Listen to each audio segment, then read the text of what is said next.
नमस्कार दोस्तों, जय माता दी। अगली किष्किंधा कांड रामायण में आप सबका स्वागत है। चलिए वीडियो शुरू करते हैं। माता स्वयंप्रभा की मदद से सभी बानर गुफा से बाहर आ गए और उन्होंने जब अपनी आंखें खोली तो बानरों ने देखा कि बाहर के सभी वृक्ष नए पत्तों और फूलों से लदे हुए हैं। बसंत ऋतु आ गई देखकर बानरों को बहुत हैरानी हुई कि किस रहस्यमय ढंग से इतना अधिक समय व्यतीत हो गया। अंगद ने प्रस्ताव रखते हुए कहा, हमें यहीं पर निराहार रहकर अपने प्राण त्याग देने चाहिए, क्योंकि हमारी लापरवाही के कारण सुग्रीव द्वारा हमारा वध किए जाने से बेहतर है कि हम अपने प्राण त्याग दें। सभी बानर इस बात से सहमत थे कि सीता जी के बारे में कोई सूचना लिए बिना किष्किंधा वापस लौटने का कोई प्रश्न ही नहीं उठता है। तार ने कहा, आइए हम इस अगम्य गुफा में शरण ले लें। हम इसमें निर्भय होकर रह सकते हैं, क्योंकि यहाँ हमें कोई भी नहीं खोज पाएगा। अंगद कुछ नहीं बोले, मानो उन्होंने इस योजना को अपनी मौन सहमति दे दी हो। तभी हनुमान बोले, मेरे प्रिय राजकुमार, मेरे विचार से आपने बुद्धिमत्ता के 8 गुणों को आत्मसात किया है।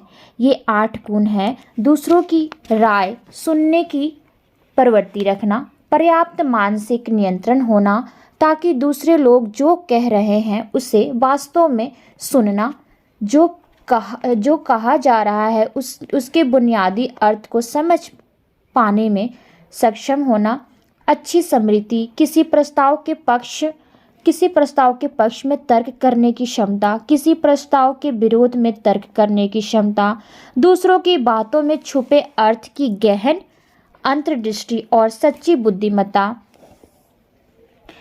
मेरे प्रिय अंगद, इसके साथ ही आप 4 प्रकार के राजनीतिक उपायों का प्रयोग करने में भी कुशल हैं: अनुनय, विनय करके मनाना या सुलह कराना, उपहार देना या तुष्टीकरण करना, शत्रुओं के बीच फूट डालना और आवश्यकता होने पर हिंसा या बल का प्रयोग करना। इनके अतिरिक्त सर्वोपरि रूप से आपको महान व्यक्तियों में पाई जाने वाली 14 शानदार विशेषताएं भी विरासत में मिली हैं।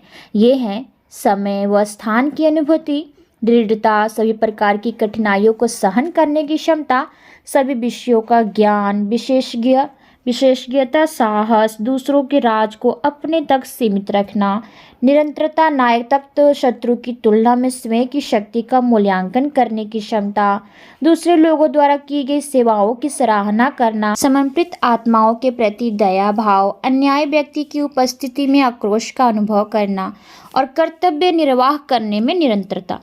इस प्रकार हनुमान ने अंगद की प्रशंसा करके पहले राजनीतिक उपाय का प्रयोग किया।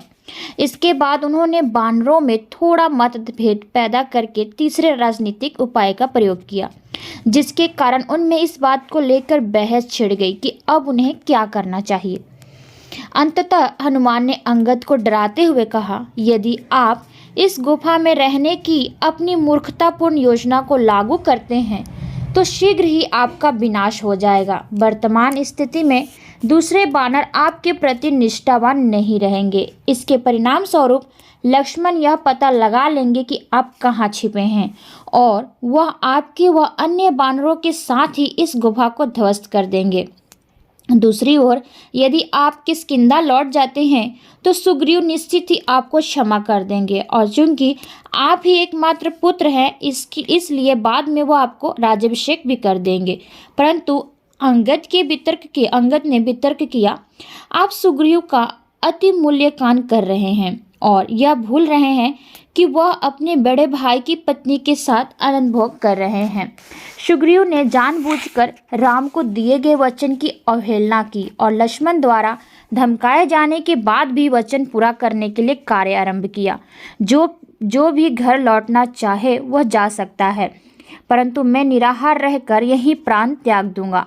अंगद रो रहे थे और यह कहने के बाद वह कुश घास पर बैठ गए और उन्हें घेर कर खड़े हुए अन्य बानर भी अपने प्राण त्याग देने को संकल्पित थे। इसी समय जटायु के बड़े भाई संपत्ति अपनी गुफा से बाहर निकले और एक पर्वत शिखर पर चढ़कर बैठ गए, जहां पर सभी बानर उन्हें देख सकते थे।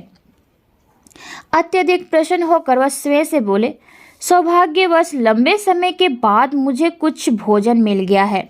भूख के कारण जब ये बानर मर जाएंगे तो मैं एक एक करके इन्हें खा जाऊंगा। तो मिलते हैं अगली वीडियो में, तब तक के लिए इजाज़त दीजिए। धन्यवाद।